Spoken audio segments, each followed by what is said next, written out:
de hoje. Vejam, a gente está tendo aqui propriamente nesse semestre, né, nessa disciplina da noite, Teoria Geral do Estado, esse primeiro encontro de conteúdo. Né? Eu sugeri para vocês lá no grupo, e aqui inclusive no encontro passado, que vocês fizessem a leitura do capítulo 3º e do capítulo 4, do livro do professor Paulo Bonavides, em que ele começa a discutir algumas questões sobre o conceito de sociedade, né? Ele começa a discutir algumas questões que envolvem requisitos para a configuração do que nós chamamos de Estado moderno. É óbvio que antes de ingressar nesses aspectos mais, digamos, aprofundados dos conceitos e dos elementos de Estado, existem alguns pontos aqui, algumas questões que a gente precisa refletir sobre o tema. Não é? É muito comum dentro da filosofia política, dentro da ciência política, dentro do direito constitucional, por exemplo, o pessoal aí que está no segundo período, Paulo, Rebeca, Nilberto, estão estudando agora, a gente tem uma série de discussões sobre quais são as finalidades do Estado. Por que o Estado existe, por exemplo? Eu lembro de um debate clássico entre Edmund Burke e Thomas Paine, Burke considerado o pai do conservadorismo moderno, e Thomas Paine, para muita gente também, um teórico, um autor do chamado liberalismo clássico. Tem alguns autores que até que brincam, dizendo que Burke era o mais à direita que um liberal podia ser, e Paine o mais à esquerda que um liberal poderia ser, né?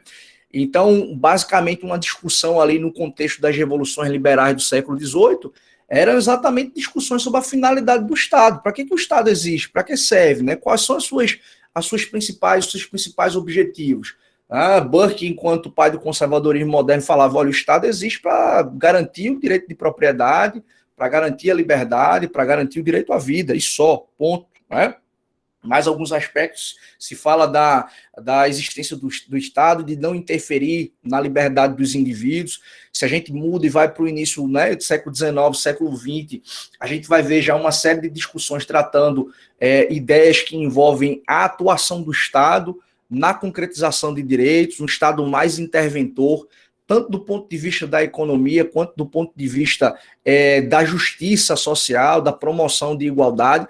Então, vejo que existem correntes teóricas que discutem a razão de ser do Estado, quais são os seus objetivos, quais são as suas finalidades, mas isso é um debate extremamente importante, que em algum momento a gente vai tentar verticalizar, a gente vai tentar aprofundar, mas para além de identificar quais são as finalidades do Estado, a gente precisa identificar o que configura isso, a partir de quando o Estado surgiu. Afinal de contas, existem experiências anteriores, como Roma, como Grécia, até o próprio povo hebreu, baseado numa narrativa bíblica, tinha uma determinada organização de sociedade. Mas por que a gente usa essa expressão, Estado moderno? Por que a gente finca o nascimento desse Estado, tal qual a gente conhece hoje, a partir exatamente ali de uma transição da Idade Média para a Idade Moderna? Há algumas questões aqui que precisam ser levadas em consideração. E, num primeiro momento, vou fazer uma projeção aqui para a gente poder fazer alguns registros. Tá?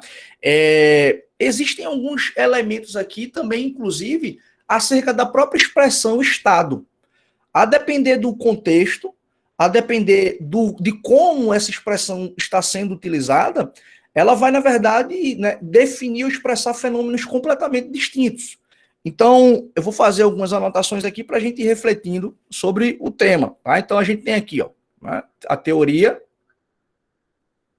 do Estado, para a gente poder discutir o que é o Estado, quando surgiu, quais são as suas finalidades. Tá? Então, a gente tem aqui a teoria do Estado e, como primeiro ponto aqui, algumas noções introdutórias. Então, por exemplo, pensar no significado, noções introdutórias. Pensar aqui no significado da própria expressão Estado. Olha só, quando a expressão aparece assim, por exemplo, Estado democrático, Estado democrático de direito. Veja que aqui a gente tem, dentro da evolução, dentro da perspectiva de evolução histórica do Estado, essa expressão Estado Democrático de Direito, ela designa um momento específico, ela designa um contexto específico de atuação do Estado, né? Desse arranjo político, dessa ficção jurídica, que detém o poder, que tem a capacidade de, né, direcionar as pessoas a se comportarem de determinada forma, ainda que contra a sua própria vontade. Né? Detentor de um poder que a gente vai aprofundar bastante sobre isso. Mas esse Estado democrático de direito, por exemplo, é um fenômeno, é um movimento que ocorre no fim da Segunda Guerra Mundial, né? De se identificar que apenas o direito, como limitador do exercício do poder, não foi por si só suficiente para impedir as barbáries que foram perpetradas pelos regimes, né, totalitários naquele contexto ali da Segunda Guerra. Então se qualifica o Estado, se acrescenta esse elemento Estado democrático de direito, um Estado que passou a se preocupar com a ideia de dignidade, né, com a ideia de igualdade. Então veja que nesse contexto aqui, falar Estado democrático de direito significa a gente se referir a um determinado fenômeno. Né? Se a gente avança, por exemplo, eu posso colocar aqui, ainda usando a expressão Estado, que a gente pode se referir a um outro fenômeno. Olha só, vou até pegar um gancho numa outra data que, né, foi feita alusão esse final de semana. Quando a gente fala assim, ó, Estado de Pernambuco, olha que interessante, né? Estado de Pernambuco. Por que a gente usa essa expressão? O que é que o Estado, o que essa expressão aqui, ela está representando nesse contexto? Né? Veja, a gente vive uma ideia aqui de federação, vai ser objeto dos nossos estudos também, e a federação é um modelo de Estado, é um modelo de organização do poder, em que esse poder ele não está concentrado nas mãos de uma única pessoa, de um único indivíduo, né, ou de um agente político específico. Essa ideia de um Estado federal aqui, quando a gente está falando de poder político, a gente está, na verdade, entendendo uma descentralização do exercício do poder. Existem focos específicos de poder político. Isso é o que pressupõe a ideia de Estado federal. Então, quando a gente está usando essa expressão aí, Estado de Pernambuco, a gente está, na verdade, se referindo a um ente, né, que compõe uma federação, que compõe um tipo específico de arranjo político, que é o Estado federado, como é no Brasil. Você vai para o Uruguai, por exemplo, o Uruguai não é um Estado federado. O Uruguai é um Estado unitário. Existe um único centro de poder político. Não é? Então, vejam que essa expressão aqui, num determinado contexto, ela tem um outro significado. Ela está, na verdade, se referindo a um ente federado. Às vezes, no momento inicial, a gente escuta essa expressão, né? Fulano de tal, determinado agente político, praticou uma conduta que atentou contra o Estado democrático de direito. O que é que isso representa? Representa um modelo de Estado com determinadas características, né, pressupondo aqui aspectos relacionados à república, à democracia, né, a modo de representação política. Mas usar essa expressão no outro contexto, Estado de Pernambuco, a gente está, na verdade, se referindo a um ente que compõe uma federação. Tá? Só pegar um gancho que eu falei há pouco, desse final de semana, né? Também, Rebeca, também, isso é muito levado em consideração, tá? A ideia de um amplo território aqui, né, ele pressupõe, para fins até de organização, que haja descentralização, que haja centros mais próximos da necessidade da sociedade. Por isso que a gente tem aqui no Brasil, né, um país de dimensões continentais, 3 níveis na federação. A gente tem a União, a gente tem os estados e a gente tem os municípios. Né? O Brasil é uma das federações a nível mundial que mais nós temos entes federados distintos, porque a gente ainda analisa o Distrito Federal, que é uma região administrativa que é algo até sui generis dentro da nossa lógica de federação. Geralmente, as federações elas são compostas de União e de estados. Tá? Municípios, até quando existem, não têm autonomia política, são apenas regiões administrativas, né, que executam determinações, executam ordens dos estados ou da própria União. Né? O Brasil ainda tem por essa dimensão continental, o Constituinte de 88 ainda, né, objetivou aí fazer uma descentralização ainda maior. Gilberto, estou vendo que você está com a mão levantada aqui. Fique à vontade. Professor, me desculpe, foi que eu bati aqui no celular sem querer. Tá, joia. Perdoe a atrapalhar. Então, sigamos aí. Então, vejam que existe uma quantidade significativa aqui de significados a depender de como você usa, né, a expressão Estado. Esse final de semana nós comemoramos aí a magna, né, a data magna de Pernambuco, exatamente em alusão à Revolução Pernambucana de 1817, né? Essa é a origem, né, dessa expressão que a gente sempre utiliza, Pernambuco é meu país, né? Tenho certeza que todo mundo aqui em algum momento já deve ter usado essa expressão. Mas por quê? Porque literalmente, em 1817, nós tivemos um movimento emancipatório aqui naquela região que se chamava à época do estado de Pernambuco, né?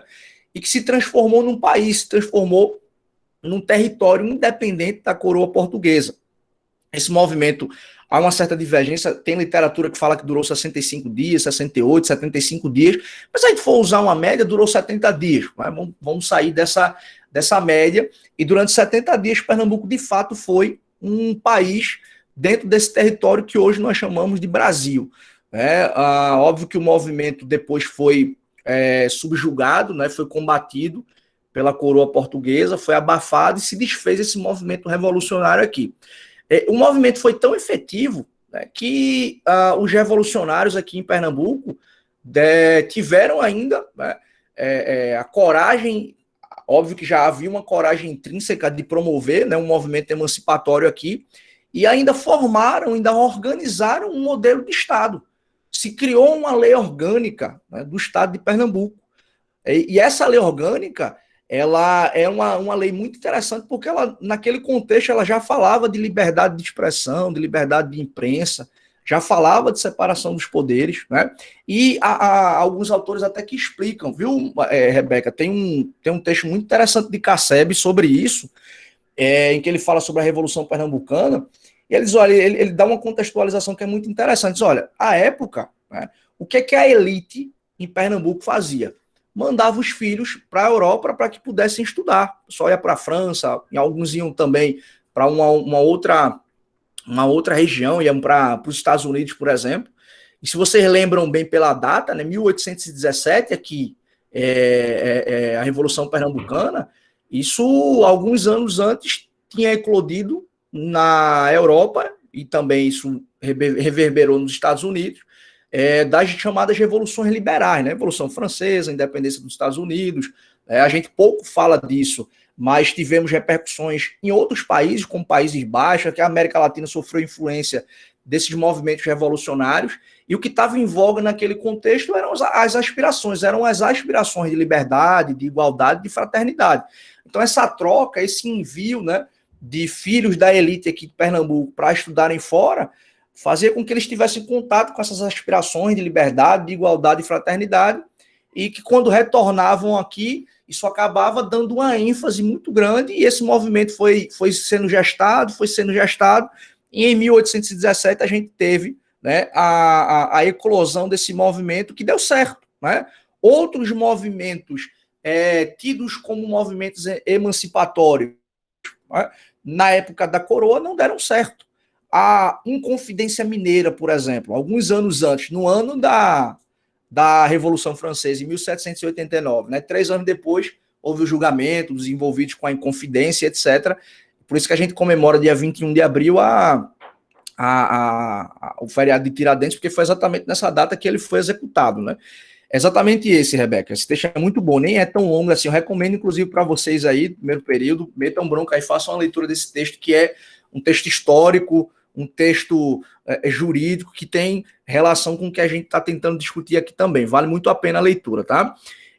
Então, veja, inclusive, tá, só a título de curiosidade também, tem outro texto falando sobre a Lei Orgânica de Pernambuco, do nosso professor João Paulo Alain Teixeira.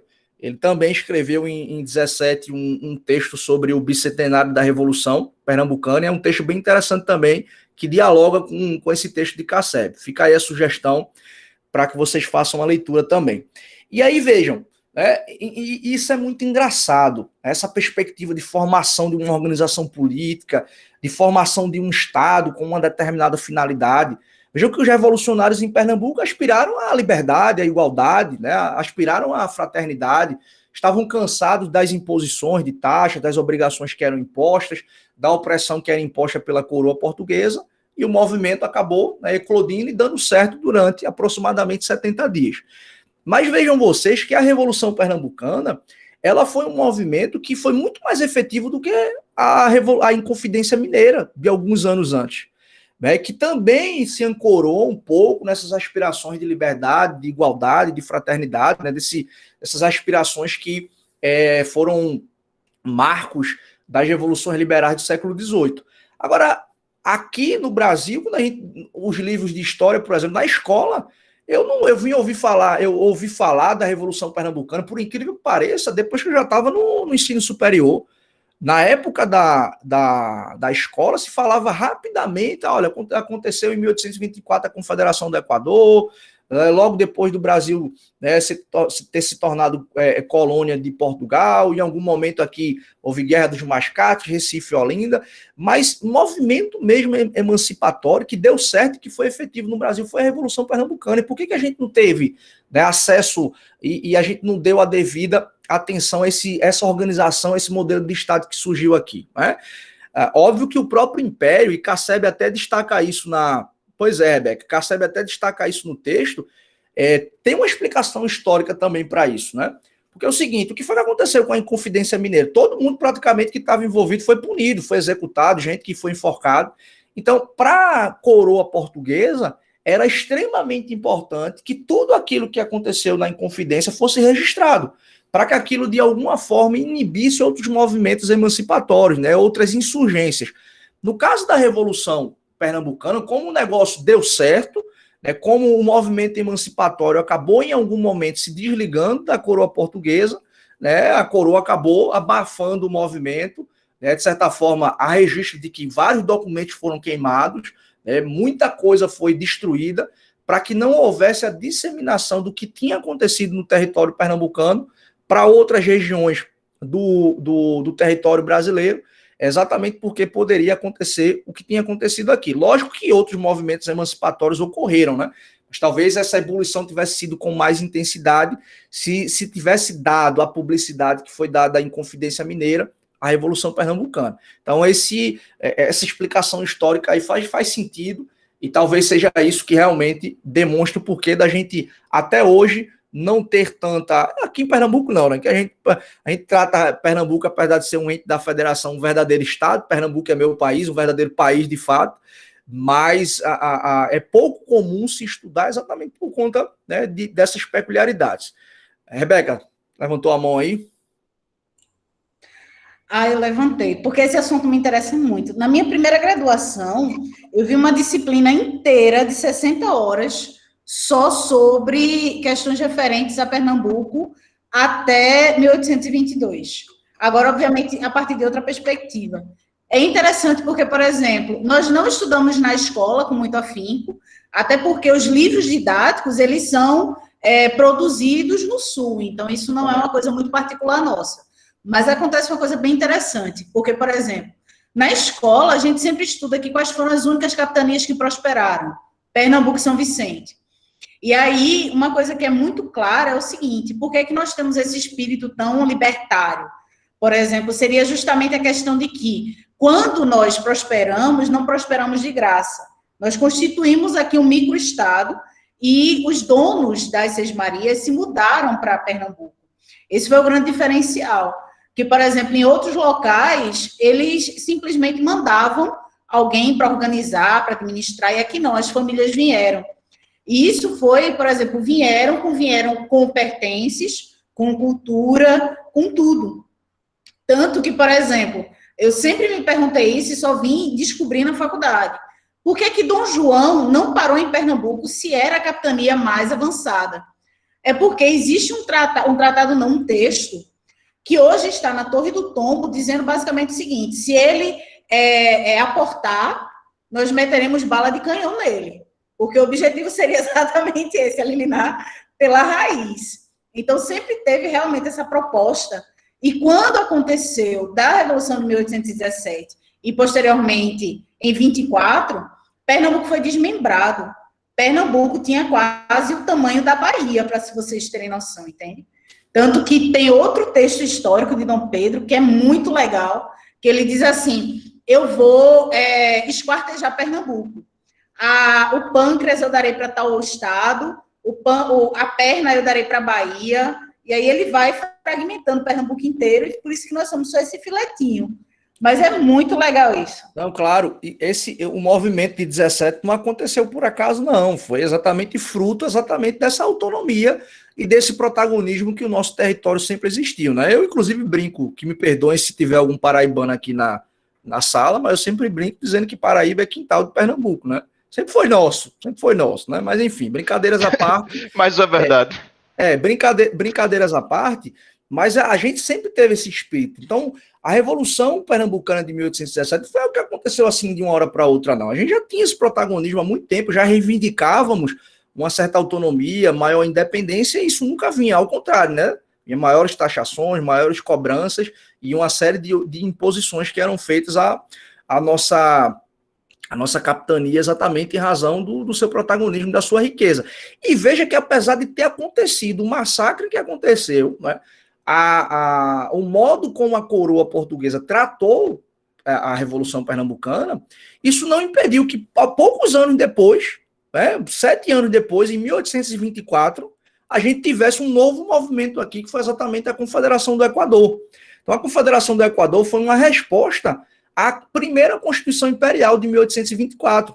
Quando o Brasil declara a sua independência, né, Dom Pedro I assume, e toda aquela comitiva, aqueles relatos históricos de como a declaração de independência ocorreu, e os discursos eram voltados a vamos fazer, uma das primeiras medidas que a gente vai ter aqui é criar uma Constituição, é criar um documento que vai organizar politicamente esse nosso império. Quando se forma a Constituinte, que ia gestar, né, a Constituição, a primeira Constituição do Império, logo em 1822, no finalzinho de 1822, a Constituinte é formada, inclusive vários integrantes tinham essa perspectiva liberal, tinham bebido dessa fonte dos movimentos revolucionários da Europa e estavam gestando uma Constituição que era extremamente, né, do ponto de vista de limitação do poder, parecida com o que estava acontecendo na França, com o que tinha acontecido nos Estados Unidos. E aí, obviamente, que quem tem um poder não vai querer abrir mão dele assim tão simplesmente. E ocorre, inclusive, aquele famoso fato, né, que é a Noite da Agonia, que as tropas imperiais sitiam um prédio no Rio de Janeiro. Tem um município que me fugiu o nome dele, mas era no Rio de Janeiro. As tropas imperiais sitiam o prédio onde estava reunida a Constituinte e prende todo mundo, dissolve a Constituinte. E no ano seguinte, em 1824, o imperador impõe, né, outorga a Constituição Imperial, e aí insatisfeito, né, porque a Constituição acabou saindo não nos moldes em que se esperava.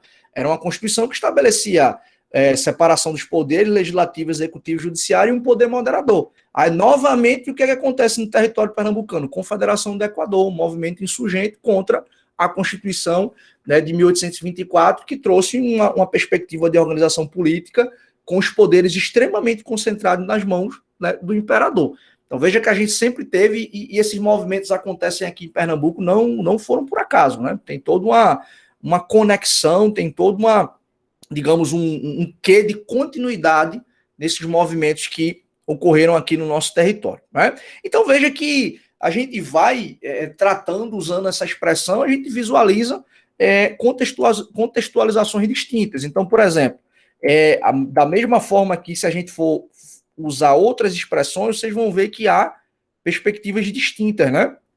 Então, vejam, eu posso usar essa expressão aqui, ó, Estado liberal. Eu posso usar essa expressão aqui, né? Estado social, que são exatamente modelos de Estado que vão apresentar para a gente discussões sobre a finalidade do Estado. Por que o Estado existe, né?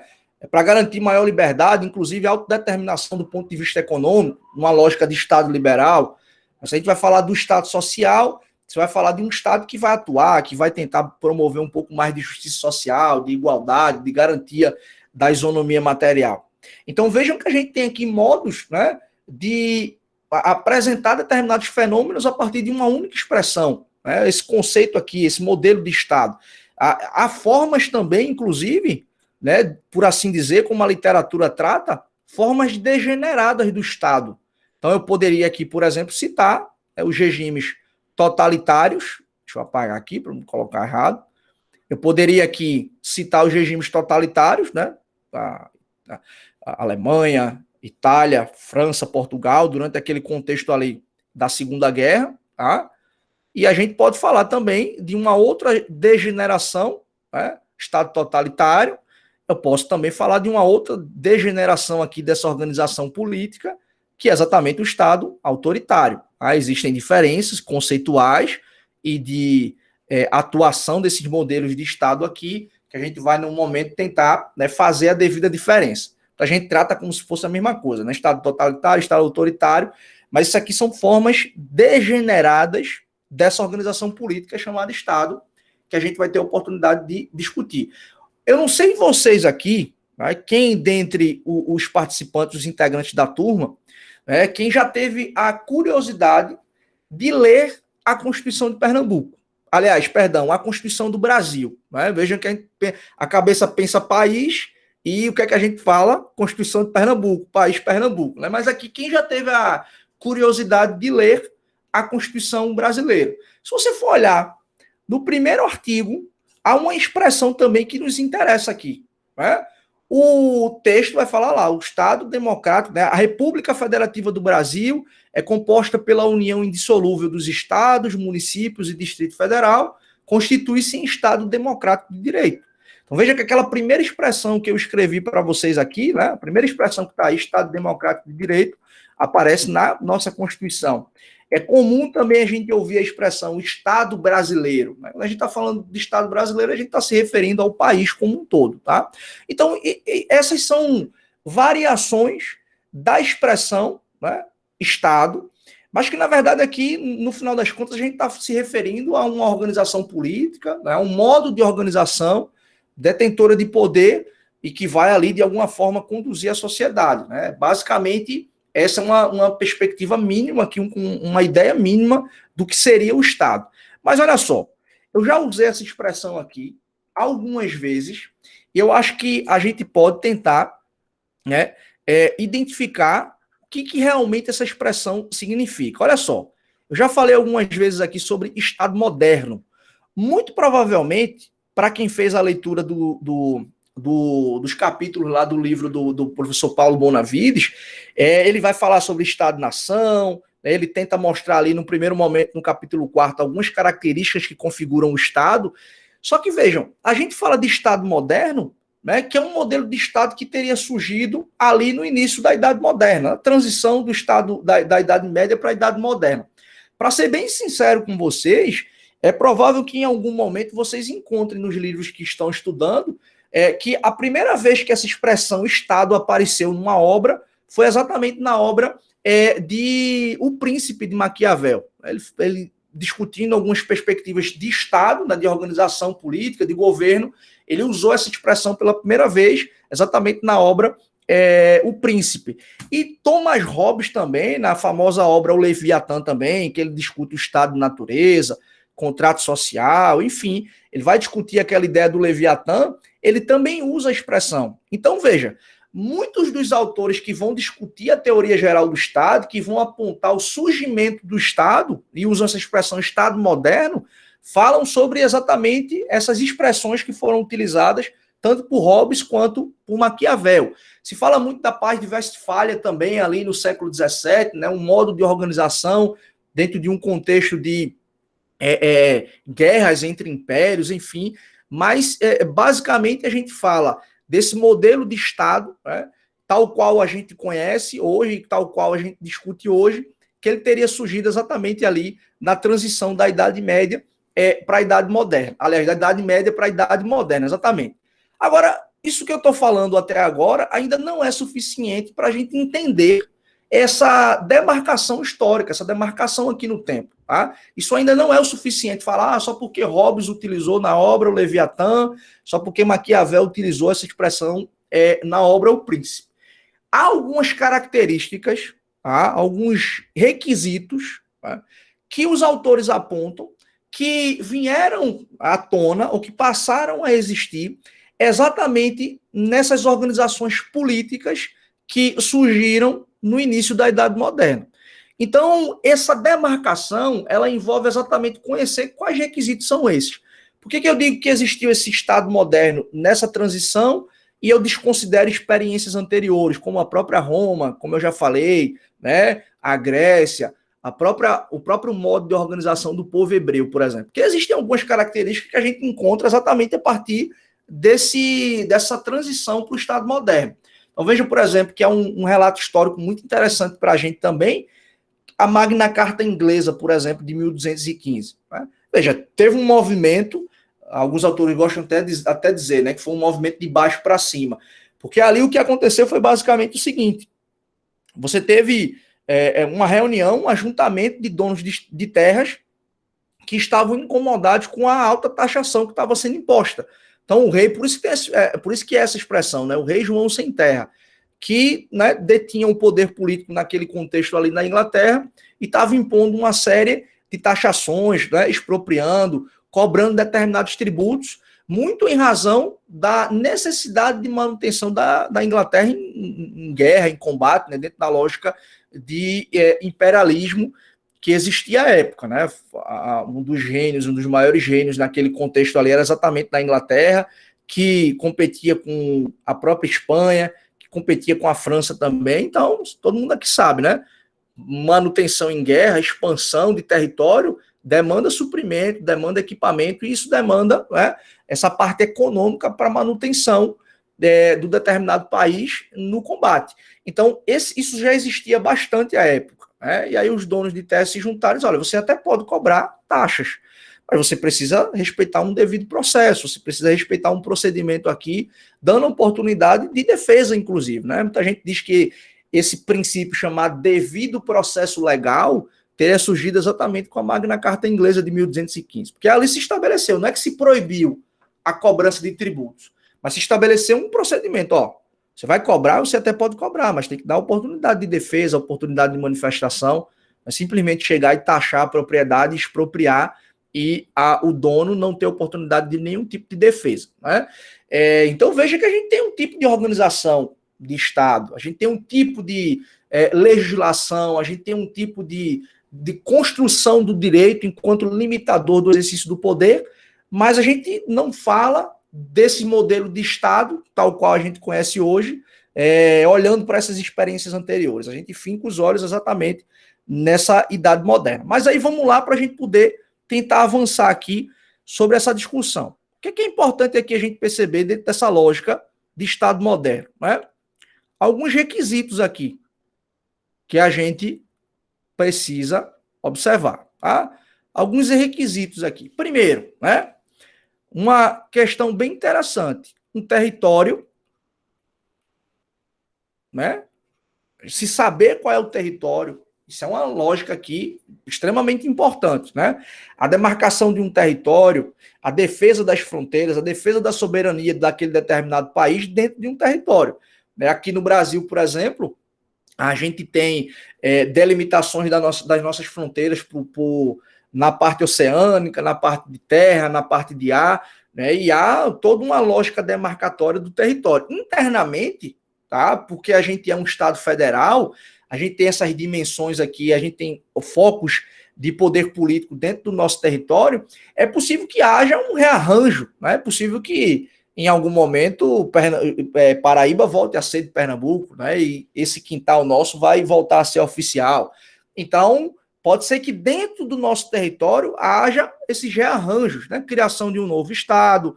Recentemente, em 2016, teve uma consulta popular lá no Pará, porque havia a possibilidade de desmembramento do território do Pará, para criar 2 novos estados, né?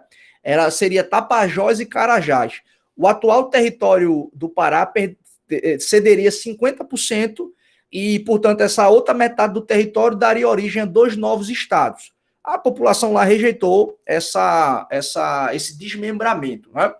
Então, veja, dentro do território é possível haver esses arranjos, mas aí a expansão, né?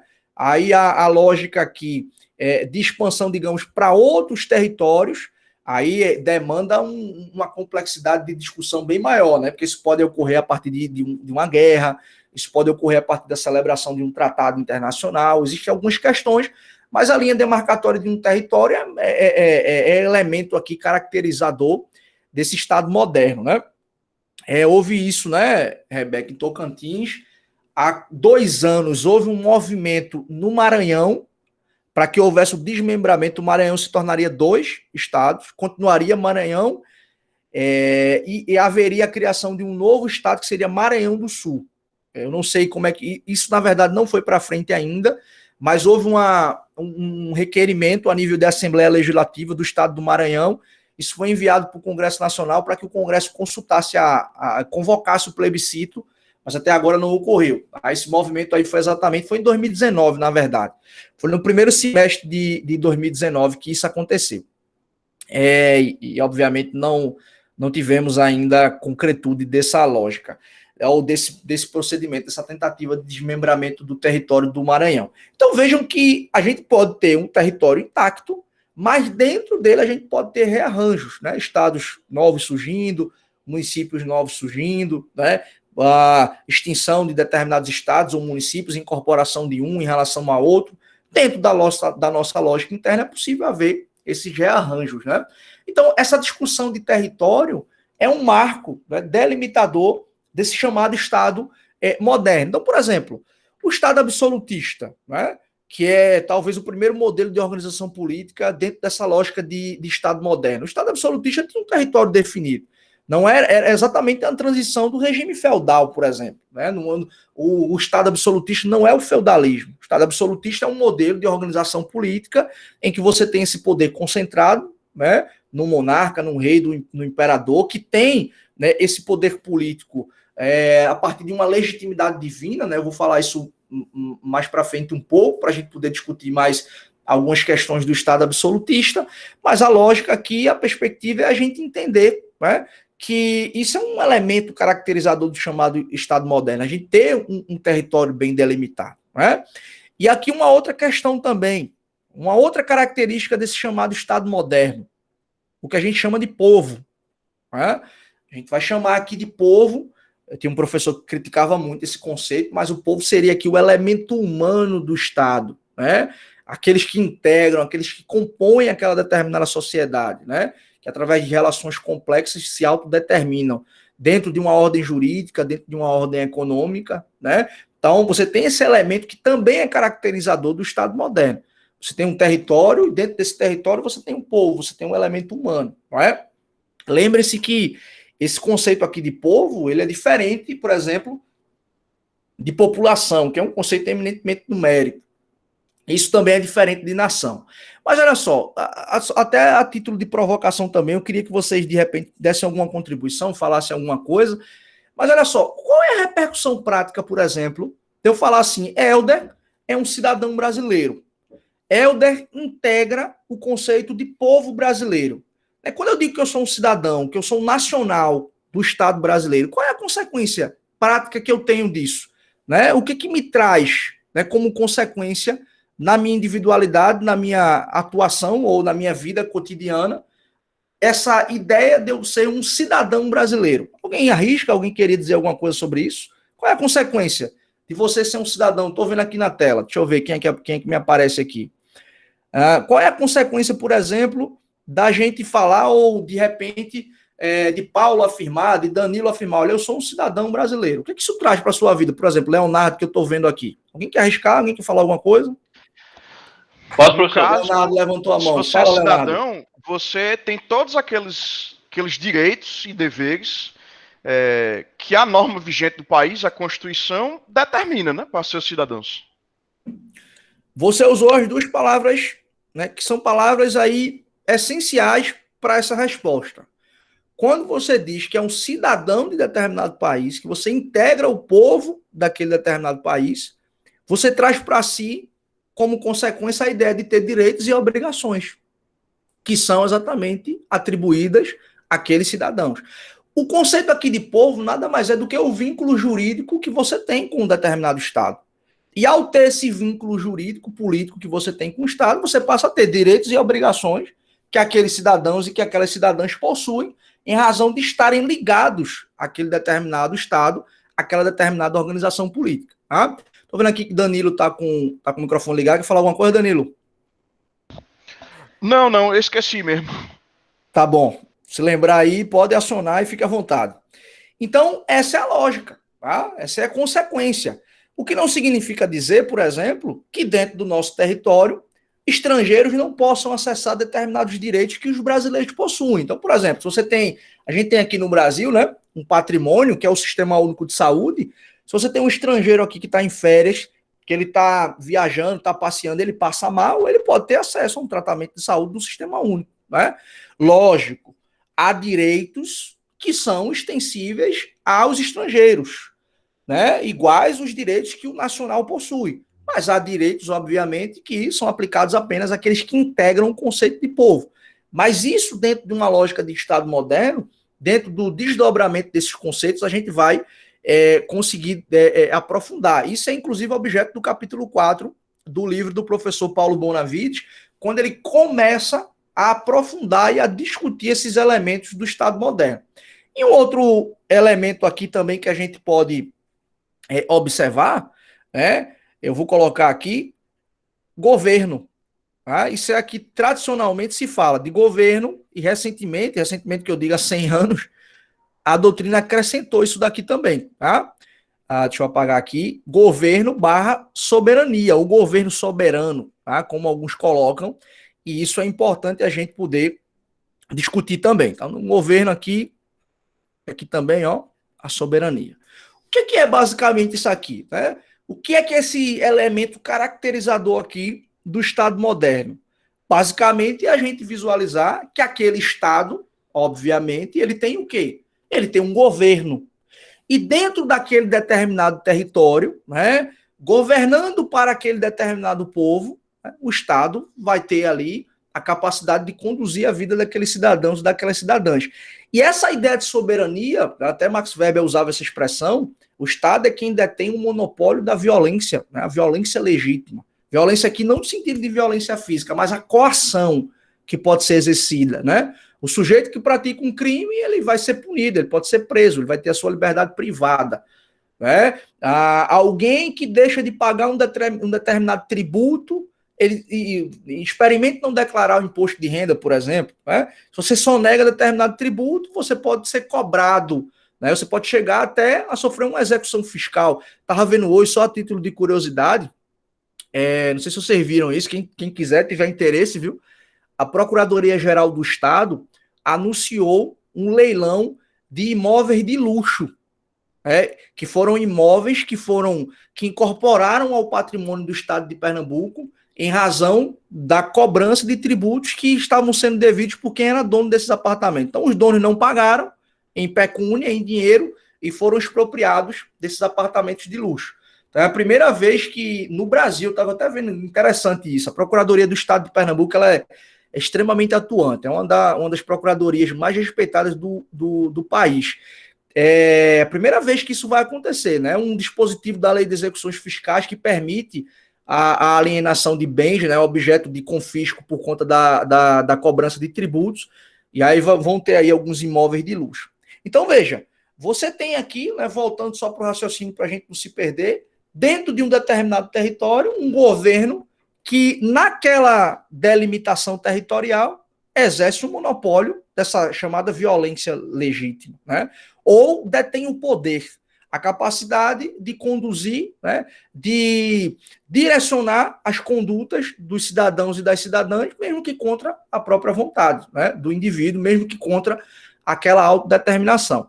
Só que essa soberania aqui, pessoal, ela tem, de certa forma, duas perspectivas, né?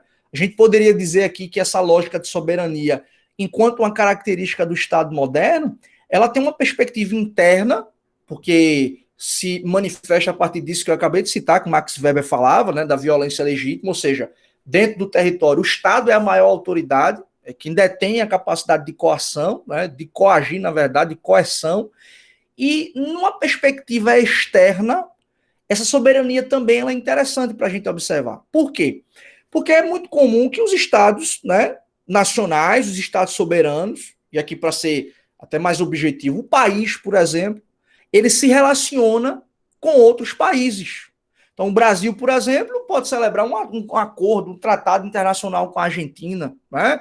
A gente pode fazer parte de um organismo internacional que pode criar algum tipo de normatividade para que a gente aplique no nosso território. A gente fala aqui na América do Sul do próprio Mercosul, Esse debate existe na Europa, por exemplo, com a União Europeia. Muito dessa discussão aqui de soberania foi o que envolveu aquele Brexit lá na Inglaterra, né? O parlamento inglês discutia muito, a sociedade inglesa discutia muito que a maior parte das leis que estavam sendo aplicadas na Inglaterra não eram leis aprovadas pelo próprio parlamento, mas eram leis oriundas da própria União Europeia. Então, nesse quesito, se discutia bastante, né, a ideia de que a Inglaterra estava perdendo a sua soberania, ou seja, não estava materializando essa ideia da maior autoridade dentro do seu território. Então, aqui a lógica de soberania é basicamente essa, né, uma acepção interna e uma acepção externa. Essa lógica aí de uma relação de paridade, por assim dizer, com outros países, né, vamos pegar o exemplo do Brasil, ela permite que o Brasil, se for participar de um organismo internacional, de uma ONU, de uma OMS, por exemplo, né, do próprio Mercosul, dos BRICS, enfim, qualquer organismo internacional que congregue países, o Brasil ele pode se autodeterminar, no sentido de concordar ou não com aquilo que está sendo discutido.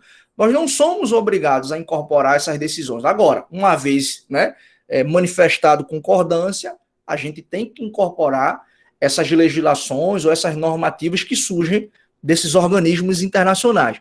Mas isso tem sido uma discussão muito complexa e muito grande, principalmente após o fim da Segunda Guerra Mundial, com a criação da ONU, com essa preocupação internacional com os direitos humanos, né, com a busca pela paz. Se identificou que os países internamente falando, né, a sua ordem jurídica interna não é capaz de conter o avanço de regimes totalitários, como ocorreu ali naquele contexto da Segunda Guerra, né? Diga-se de passagem, é um período da nossa história extremamente rico, que em qualquer abordagem que você for fazer, sempre tem alguma coisa ali para discutir, né? Do ponto de vista da sociologia, do ponto de vista do direito, do ponto de vista da história, principalmente, né? E ali surgiu essa preocupação com organismos internacionais, a criação de uma perspectiva mais ampla, de se buscar a todo custo a paz. E, veja, às vezes você tem um país, né, que a ordem interna não consegue segurar o avanço de um regime degenerado, então seria, em tese, né, de um organismo internacional a responsabilidade de conter esse tipo de avanço. Então essa discussão ela ficou muito evidente ali no fim da Segunda Guerra Mundial, com a criação da ONU em 49, alguns outros organismos internacionais, muitos tratados que nas décadas seguintes foram criados e tratados de extrema importância. Por exemplo, a gente tem um aqui muito conhecido no Brasil, que é a famosa Convenção Americana de Direitos Humanos, né, também chamado de Pacto de São José da Costa Rica, que é uma convenção, né, um tratado internacional do final da década de 60, ela é datada de 69, e ela foi incorporada aqui no Brasil no início da década de 90. O próprio artigo 5º da Constituição é muito interessante isso, né? O artigo mais famoso que a gente tem na Constituição de 88 é praticamente um copiou-colou da Convenção Americana de Direitos Humanos. Então, o Constituinte, em 88, quando ele foi criar a Constituição, quando ele foi se preocupar com esse tópico aí de previsão de direitos fundamentais, ele teve como inspiração, teve como base exatamente a Convenção Americana de Direitos Humanos. Muita gente diz que nós tivemos uma influência muito grande da Constituição Portuguesa, de 76. Isso é uma meia-verdade. Por que é uma meia-verdade? Porque a Constituição Portuguesa, né, de 76, ela já foi, no que diz respeito a direitos fundamentais, ela já foi extremamente influenciada pela Convenção Americana. Então, na verdade, o Brasil sofreu aí, né, diretamente e indiretamente, a influência desse Pacto de São José da Costa Rica. Então, a grande discussão que tem, né, nessa acepção de soberania, do ponto de vista aí, da modernidade, de um Estado contemporâneo, para ser mais técnico, envolve também o quanto, né, desses tratados internacionais, dessas convenções que são incorporadas em determinados territórios, né, minam a soberania, né, ou concorrem, ou diminuem essa autodeterminação de um Estado soberano dentro do seu território. Tá? Deixa eu tentar trazer um exemplo prático aqui para vocês observarem, um exemplo singelo, para vocês observarem um pouco dessa discussão, né, de um tratado internacional. Muitas vezes o tratado colide com a previsão da ordem interna e etc. Olha só, eu tenho absoluta certeza que vocês já viram né? Se não tiveram, espero que não. Algum exemplo pessoal, família, parente, amigo, mas a gente vê de vez em quando nos noticiários, né, gente sendo presa porque deixou de pagar a pensão alimentícia. É isso? Todo mundo aqui tem exemplo. Cantor, gente famosa, jogador de futebol. O sujeito deixa de pagar, ele vai preso pelo inadimplemento, né? Mas veja, a Constituição, no artigo 5º, ela fala que uma hipótese de prisão é exatamente o inadimplemento inexcusável de pensão alimentícia. Não é que o simples atraso da pensão vai levar o sujeito a ser preso, mas é o atraso injustificado. Por exemplo, eu conheço um caso de um indivíduo que era autônomo, que quebrou a perna e ficou sem trabalhar um tempo. Então, ele era do mercado informal, ficou sem oferir renda em determinado momento, e ele não foi preso, obviamente, embora a ex-esposa tenha cobrado a pensão, mas o juiz entendeu que não era motivo por si só a determinação de sua prisão em razão do atraso, porque havia uma justificativa. Não são aqueles canalhas que atrasam pagamento de pensão porque acham que vão atentar contra a dignidade da mulher, vão prejudicar a mulher e acaba todo mundo, né, se prejudicando nesse sentido. Mas não é isso. Se você tem uma justificativa, é possível que o judiciário não determine a prisão. Por que eu estou contando esse caso? Porque em 99% dos casos de prisão, o sujeito é preso porque ele está sendo acusado, no mínimo, de ter cometido um crime. Ou ele está sendo preso porque ele foi condenado em razão do cometimento de um crime, ou ele está sendo preso porque ele está sendo acusado e aí ele vai ser processado. Vai ter um processo, vai ter produção de provas e assim sucessivamente. Então, geralmente, a prisão ela decorre de um motivo criminal. Ou porque se comprovou que fulano praticou um crime, ou porque fulano está sendo acusado de ter praticado aquele crime. Só que, veja, quando o sujeito ele é preso pelo inadimplemento de uma pensão alimentícia, ele está sendo preso não porque ele cometeu um crime, mas por conta de uma dívida. Você consegue perceber aqui a diferença? Né? Se eu celebro, por exemplo, vou ver aqui quem é que está na tela para mim, a Alice, que eu estou vendo aqui. Eu celebro um contrato com a Alice. Se eu descumprir esse contrato, né, não pagar ela o objeto do contrato, ela me vender um bem, ela me vender um carro, ela me vender uma casa, eu não vou ser preso em razão dessa minha dívida. O máximo que vai acontecer é a Alice me processar e pedir ao juiz que bloqueie algum tipo de bem que eu tenha, bloqueie algum tipo de propriedade que eu tenha, algum tipo de valor, algum tipo de investimento. Mas ela não vai poder objetivar a minha prisão porque eu não cometi nenhum crime aqui. Esse tipo de dívida não permite a realização da prisão. Agora, o inadimplemento inexcusável, ou seja, a ausência de pagamento sem justificativa da pensão alimentícia, pode levar o sujeito a ser preso. Pois bem, o que isso tem a ver com conceito de Estado, com soberania, com tratado internacional? Qual é a ligação disso daqui? É porque nesse mesmo artigo 5º da Constituição, existe uma outra hipótese de prisão, que é uma prisão não em decorrência da prática de um crime, mas é uma prisão civil, como a gente está dizendo. É uma prisão, digamos, a partir de um critério subsidiário. Se o sujeito não é preso em razão do cometimento de um crime ou da acusação, a natureza da prisão é uma prisão civil, né? Prisão administrativa, por exemplo, por militares aí, né, Paulo, que cometeu alguma delinquência no quartel e perdeu o final de semana. Eu tenho um amigo de CPO que, se deixasse, estava até hoje preso, pagando punição lá na época do curso de formação. Mas, basicamente, 99% dos casos, o indivíduo é preso em razão do cometimento de um crime. Aí, veja, existe uma outra previsão, já eu leio aqui o que você escreveu, tá, Rebeca? Existe uma outra previsão que diz o seguinte: o depositário infiel também pode ser preso. Aí você me pergunta assim, mas o que é o danado do depositário infiel? Vou dar um exemplo simples aqui. Imagina que você tem dois vizinhos que estão brigando por um carro e não se sabe de quem é a propriedade do carro. Um diz que é um, outro diz que é do outro diz que tem um comprovante, outro diz que tem um documento, outro diz que pagou, que não pagou. Aí tem um processo judicial lá discutindo a propriedade daquele bem, daquele patrimônio. O que é que o juiz pode fazer? Nomeia você como depositário e diz, você vai tomar conta disso aqui enquanto o processo estiver correndo. Quando a gente descobrir de quem é a propriedade, você repassa. Então, esse é o chamado depositário. E aqui ele tem que ser fiel aos objetivos para os quais o juiz o nomeou. Por isso, depositário fiel. Né? Se o juiz disser, olha, você vai ficar 30 dias, tome conta, não deixe esse produto se degenerar, não destrua, não venda, não alugue, etc. e tal. Na hora de recuperar, na hora de reaver o patrimônio que está sob os seus cuidados, se identificar que você foi infiel no cumprimento daqueles objetivos, você pode ser preso. A Constituição permite. as duas hipóteses de prisão civil no nosso país, o inadimplemento da pensão e o depositário infiel. Esse segundo exemplo aqui do depositário infiel é um grande exemplo para a gente discutir essa questão de soberania. E eu só vou, para não perder o fio da meada aqui, só ler o que foi que Rebeca escreveu. Mas pensão alimentícia é para garantir a subsistência do menor, não o pagamento da pensão coloca em risco alimentar uma criança, exatamente, né? Mas tem uns canalhas por aí que pensam que vão prejudicar a mãe, né? Que querem atentar contra a mãe, que é uma ex-mulher, alguma coisa, uma ex-esposa, e aí a gente vê isso acontecer, né? E aí veja que situação. A Convenção Americana de Direitos Humanos, essa convenção que eu falei para vocês há pouco, que influenciou na Constituição de 88, etc., ela proíbe a prisão do depositário infiel. Ela diz, olha, a única prisão civil admitida é o inadimplemento inexcusável da pensão alimentícia.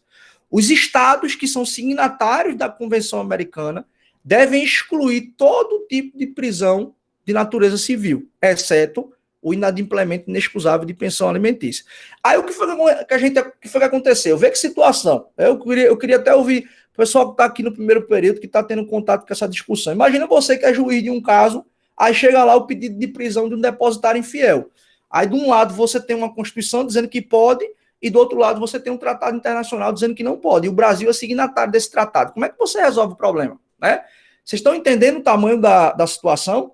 Muitas vezes, dentro dessa discussão de soberania, né, do ponto de vista interno e do ponto de vista externo, de um Estado nacional, você tem problemas práticos como esse exatamente por conta da inundação de normas internacionais, por conta desse contexto de fim da Segunda Guerra Mundial, a preocupação de uma paz universal, né, se inundou os Estados soberanos com normas oriundas de organismos internacionais, né, resoluções da ONU, né, determinações da OMS, até os próprios blocos econômicos, que talvez sejam os mais comuns que a gente visualiza, né, acordos comerciais e etc.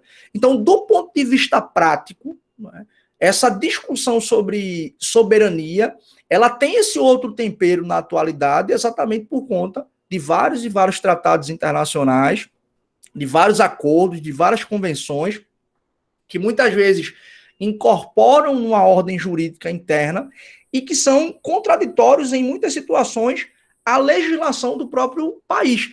Vejam o exemplo que eu dei aqui, o tamanho digamos, da magnitude da discussão.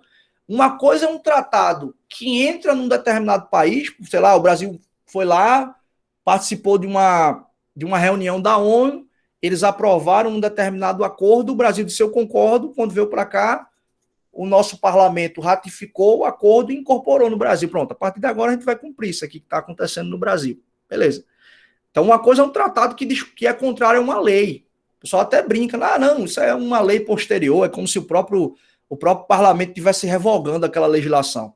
Né? Isso é até um pouco mais simples de você apresentar uma solução para o problema. E quando o tratado é contrário à Constituição do país, que é a norma mais importante daquele determinado país? Quais são os critérios que a gente vai levar em consideração para resolver essa situação? Então, isso é algo que a gente precisa pensar e que a gente vai discutir bastante nesses aspectos aí relacionados à soberania, né? Já te passo a palavra, Leonardo, que eu vi aqui que levantou a mão, só um minutinho, e olhe que no Brasil a gente tem uma crítica muito grande, viu, ao próprio Supremo Tribunal Federal, que gosta de quando tem um conflito, veja, o Supremo, quando tem um conflito, né, tem uma norma interna ou de um tratado internacional, diz que não vai se aplicar a Constituição, geralmente privilegia o âmbito interno, né? Aí sempre fica a discussão. Os chamados internacionalistas sempre dizem, se o Brasil disse que quer aplicar esse tratado no âmbito interno, por que o Supremo está se metendo dizendo que não é para aplicar? Né? Tem discussões nesses moldes aí, nessas dimensões, para a gente refletir. Deixa eu ver aqui, Leonardo, quem falou. Fala, Leonardo. Você levantou a mão aí? Não, professor, porque quando o senhor falou, eu pensei que era uma pergunta. Qual era a situação que iria fazer? Mas contribua, me dê a sua. O que é que você faria se tivesse na sua mesa um caso em que tinha lá um tratado internacional e a Constituição sendo antagônica? Como é que você resolveria o problema? É uma pergunta para a gente refletir. Os tratados internacionais, eles são normas supralegais. Mesmo sendo normas supralegais, eles estão abaixo da Constituição. estão acima das leis, das normas normais, mas são abaixo da Constituição. Se a gente tem, no caso em tela, que o tratado fere a Constituição, deve-se seguir a Constituição. E caso havendo a situação de o tratado ser tão relevante como foi o Tratado de São José, que virou a Emenda Constitucional 45, ele viraria Constituição. Então, haveria uma pacificação sobre os tratados. Então, ele viria uma norma constitucional, que foi o caso da Emenda 45. Aí, quando o senhor falou, eu pensei que era para perguntar, para responder. Aí, por isso que eu você usou uma expressão interessante aí. Você falou assim, Helder, o Tratado Internacional ele tem status supralegal. Ele está acima da lei, mas está abaixo da Constituição. E por que a Convenção, o Pacto de São José da Costa Rica, né, fez com que não houvesse mais a prisão do depositário infiel no Brasil, embora a Constituição permita? Ó, isso na verdade foi uma jabuticaba, tá, pessoal? Deixa eu ver se eu coloco uma tela em branco aqui, só para explicar para vocês e vocês entenderem um pouquinho disso que a gente está tentando refletir aqui. Deixa eu abrir aqui e ver a tela de vocês novamente. Cadê vocês? Aqui. Deixa eu abrir aqui só para vocês. Posso responder a contrapartida, professor? Claro, pode falar. Porque no caso do depositário infiel, foi questionado em cima de um dispositivo da Constituição, que é a dignidade da pessoa humana. Então, houve respaldo em cima da Constituição, mesmo que seja contrário, porque a dignidade da pessoa humana está nos direitos fundamentais elencados lá na Constituição. Certo. Tá, vamos lá. Existe um assunto que vocês vão estudar depois, né? Aliás, vão estudar introdução, hermenêutica, enfim. Que é a formação da chamada ordem jurídica interna. Né? O que é a ordem jurídica? Quando você pergunta assim, o que é o ordenamento jurídico brasileiro? Para essa pergunta, você dá a seguinte resposta: a ordem jurídica brasileira nada mais é do que o conjunto de regras, o conjunto de leis, o conjunto de princípios que existe dentro do país. Então, tudo que é lei, né, os dispositivos constitucionais, as portarias, as resoluções, as decisões, né, a ordem jurídica brasileira é composta exatamente das leis, é composta da Constituição, né, tudo que estabelece uma regra de conduta. A gente está falando aqui de ordem jurídica. Só que, obviamente, que existe uma hierarquia, tá? Muita gente que fala pirâmide de Kelsen. Pelo amor de Deus, não falem isso, principalmente para o professor João Paulo, que é capaz dele parar a aula na hora. Mas existem alguns autores que apresentam essa ordem jurídica a partir de uma estrutura hierarquizada, como se fosse uma pirâmide. Isso aqui está parecendo um triângulo, mas lê-se uma pirâmide aqui, tá? Então você tem aqui essa estrutura hierarquizada, você tem lá na frente a Constituição, né, do país, eu vou colocar aqui a Constituição de 88, aí você tem aqui leis, que podem ser leis complementares, leis ordinárias, eu não vou entrar nesse detalhe aqui, que vocês vão aprender daqui mais um pouco, tá? Aqui você tem, por exemplo, no Brasil, as medidas provisórias que são expedidas pelo presidente da República, né? Aqui você pode falar também de decretos, de atos administrativos mais embaixo, e assim sucessivamente, tá? Então, essa é a lógica de uma ordem jurídica muito,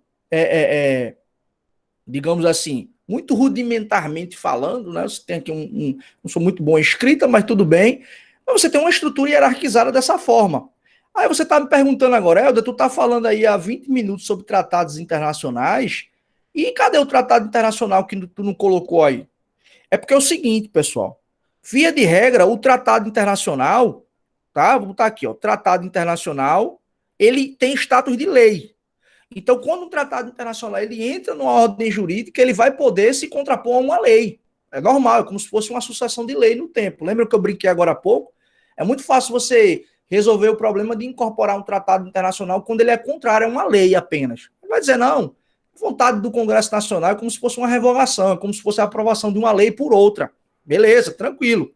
Né? Essa é a primeira lógica. O tratado internacional entra na ordem jurídica com status de lei. Agora, existe um outro tratado internacional, que foi até esse que você citou, Leonardo, que é o Tratado Internacional, tá certo? Que versa sobre direitos humanos, ok?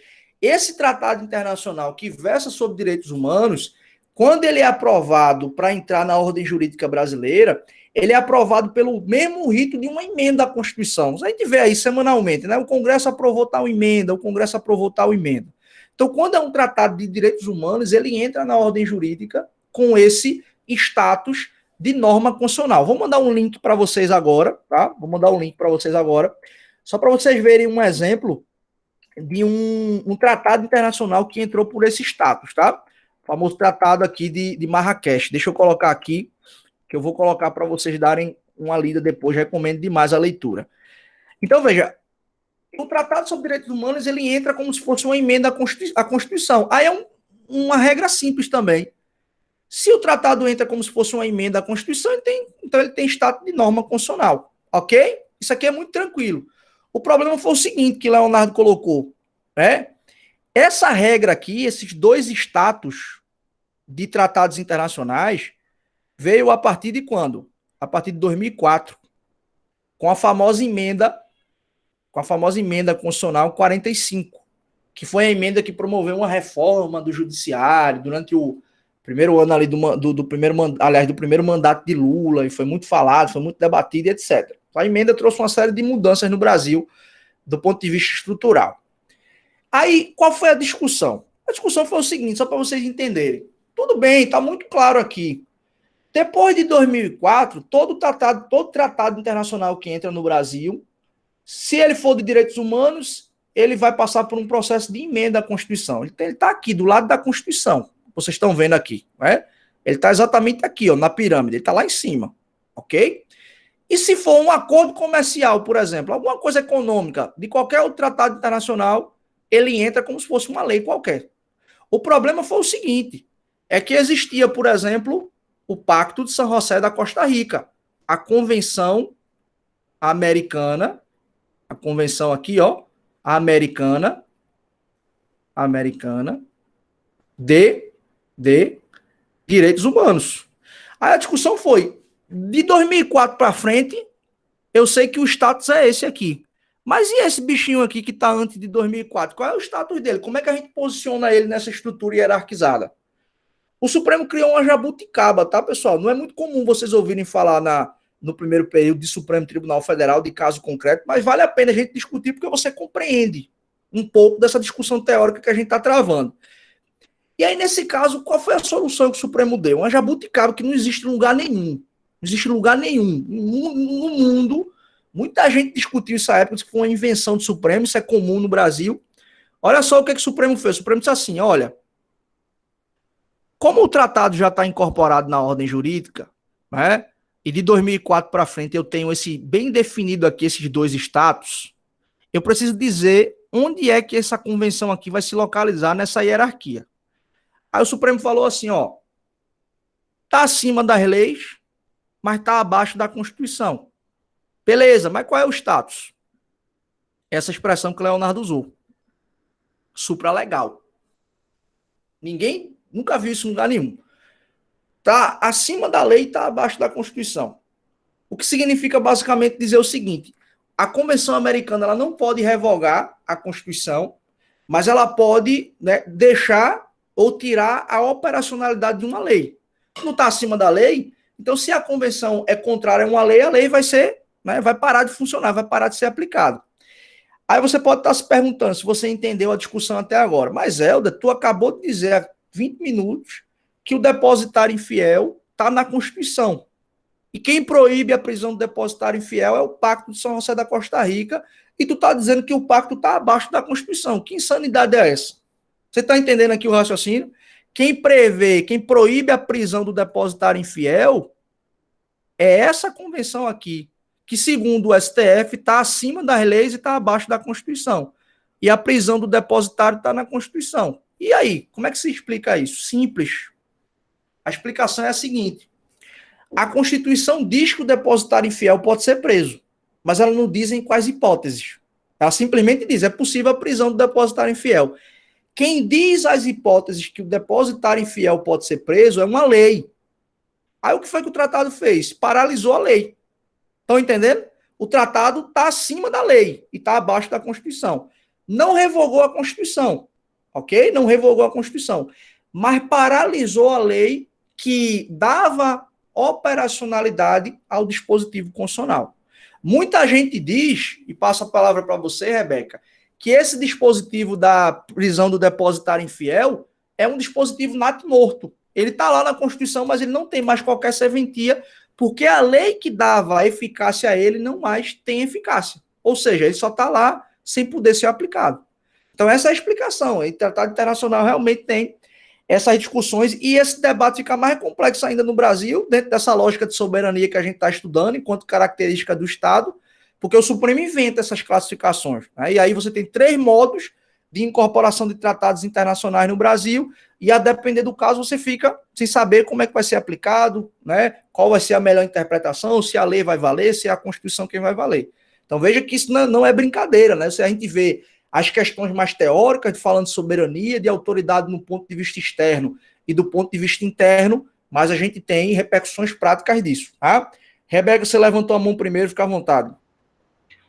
Era exatamente isso que eu ia perguntar. Como é que fica, por exemplo, o caso da segurança jurídica do país? Em que sentido? Se ocorreu uma vez, pode ocorrer diversas outras. É porque não ocorreu ainda, mas nada impede que ocorra novamente. Então, em casos em que a Constituição seja vaga ou pouco específica, ou que dê margem a uma outra interpretação, você pode ter novamente esse tipo de ocorrência, e aí o que é que vai acontecer? Você pode ter um novo caminhar interpretativo, não, e que é do Supremo e vai em reação em cadeia atingindo a todos os outros, as outras instâncias. Isso não compromete, não, a nossa segurança jurídica? Compromete. E veja, isso foi um caso que começou a ser discutido há 17 anos e, pelo menos até 2010, o judiciário batia a cabeça. Tinha depositário infiel que era preso, tinha depositário infiel que não era preso e ficava sempre nessa dúvida da interpretação, e isso trazia como consequência exatamente o que você falou, Rebeca, a insegurança jurídica, sem você identificar de plano qual é a interpretação correta daquilo dali. E quando você tem uma insegurança jurídica, para que essa insegurança ela seja sanada, demora um bocado de problema, demora um bocado de tempo. Por quê? Porque quem uniformiza interpretações do direito no Brasil, se for a nível constitucional, é o Supremo, e se for a nível de legislação, que a gente chama infraconstitucional, na Justiça Comum é o STJ, na Justiça do Trabalho é o TST, o Tribunal Superior do Trabalho, na Justiça Eleitoral é o TSE. Daqui que a discussão chegue lá em cima, nos tribunais superiores, passa no mínimo 5 anos da confusão aqui embaixo. E, inclusive, então, pode correr o risco de politizar a decisão, né? Também. Esse é um outro grande problema, né? A politização aí do judiciário, ou judicialização da política, como se fala, que também é um outro fenômeno, mas tem íntima relação com isso. Né? Então, essa vai ser uma discussão que a gente vai travar também sobre a segurança jurídica. Pois não. Mas é isso, porque se não existe um entendimento consolidado, pois é. Vai variar de acordo com a vontade política. Vamos lá. Paulo, você levantou a mão aí também? Fica à vontade. Quer falar alguma coisa? Não, professor. Tranquilo? Pois é. Estou vendo o Leonardo falando aqui, daí vem as súmulas do STF para esses casos, infelizmente. E vira uma esquizofrenia de interpretação que você não sabe o que levar em consideração para poder, de fato, travar as interpretações mais adequadas, né? Minha gente, cansei, viu? Mas é isso aí, tem que gastar energia. Pergunto, alguém tem alguma dúvida? Alguém quer fazer alguma pergunta, algum comentário? Pessoal aí que oficialmente está tendo a primeira aula comigo hoje. Alguém quer fazer algum comentário, alguma pergunta? Tudo certo? Todo mundo entendeu aí, acompanharam? Então, a gravação foi feita. Se vocês depois tiverem dúvidas, quiserem revisar, né, façam depois, assistam novamente. Eu vou postar assim que o sistema gerar aqui o arquivo, eu posto lá no YouTube, boto o link lá no grupo para vocês, tá? Então, não se preocupe, eu já falei desde o primeiro encontro, não tem problema quanto a isso daí. Eu disponibilizo as gravações, então nem se preocupe. Ô, professor. Oi, Paulo. Recentemente, acho que foi essa semana, não sei se foi ontem, foi antes de ontem, teve um estado nos Estados Unidos que ele desautorizou o uso da máscara. Não sei se você ouviu, que sim. Que Joe Biden está querendo que exige a obrigatoriedade da máscara, esse Estado já decretou que não se usa mais a máscara e está nessa. Aí, nesse caso, professor, o que vale, qual a soberania, assim, que... Veja, aí é um debate que envolve o Estado Federal americano, tá? Da mesma forma que a gente viu aqui, lembra que no início da pandemia, em abril do ano passado, Bolsonaro veio veio na televisão e falou, né? Não, vamos voltar ao trabalho, enfim, conclamou a população a não ficar em casa, né? Logo no início das decretações de lockdowns aqui no Brasil. Isso foi parar no Supremo Tribunal Federal, porque alguns governadores do estado e prefeitos, eu até já, não sei se vocês lembram, eu discuti isso no semestre passado com vocês três aqui, Jéssica, acho que estava na aula também. Vou falar sobre isso, Rebeca. Eu trabalhei num caso aqui, a OAB pediu um parecer para que a gente, a Comissão de Estudos Constitucionais, mostrasse ou pelo menos discutisse se o Estado de Pernambuco estava ou não adotando as medidas adequadas, né? Fechando o comércio, restringindo a circulação de pessoas e etc. Eu lembro que na época a gente teve muito cuidado, eu redigi até esse parecer com o Marcelo Laban, que ele foi revisado por Glauco, Rebeca. E aí o pessoal queria que a gente fizesse juízo de valor da política pública do Estado de Pernambuco. Não, a gente não vai fazer juízo de valor nenhum, que dizer se está certo ou se está errado. O que a gente vai discutir é se o governo está exercendo a competência que o Supremo disse que tem. Nesse caso, num conflito entre medidas restritivas de estados e municípios e o governo federal querendo ampliar, dizendo, não precisa fechar não, tudo praticamente é essencial, o que foi que o Supremo disse naquele contexto? Que os governadores e os prefeitos não precisam seguir obrigatoriamente o que a União está determinando. Por quê? Porque os estados e os municípios também têm competência para promover políticas públicas de proteção à saúde. Então, veja, eu estou falando de uma discussão que ocorreu aqui no Brasil e a gente tem um modelo de Estado federal que tem praticamente todos os poderes nas mãos da União, né? Você tem sim, Rebeca, você tem praticamente, né, todos os poderes concentrados nas mãos da União e poucos espaços para estados e municípios. E mesmo assim o Supremo foi lá e disse, não, o Estado pode adotar medida restritiva, o município pode adotar medida restritiva, não precisa obrigatoriamente seguir o que a União está falando, ok? E isso nos Estados Unidos é mais acentuado ainda, Paulo, porque lá é que os estados têm autonomia mesmo. A gente vê noticiário. Por que acontece de ter pena de morte num estado e no outro estado não ter pena de morte? Lembra que eu dei uma aula em dado momento aqui falando sobre competência, e eu falei sobre direito penal um pouquinho? Por que o estado tem determinado estado americano que você pode entrar no Walmart da vida lá e sair com a pistola na mão, e outro estado você não pode você não tem facilidade de acesso à arma de fogo, né? Por que tem estados lá que não é crime a prática do aborto, né? Ou, por exemplo, o consumo de maconha? Porque os estados têm uma maior autonomia, são poucos os espaços que a União possui lá. Não se preocupe não que a gente vai discutir isso, é um tema que eu sou louco, sou apaixonado, e quando a gente for estudar aqui aquela parte de teoria jurídica do Estado, a gente vai discutir federação, Estado unitário, vai falar sobre o Brasil, sobre Estados Unidos, sobre Itália, sobre Espanha, tem muita coisa boa para a gente discutir.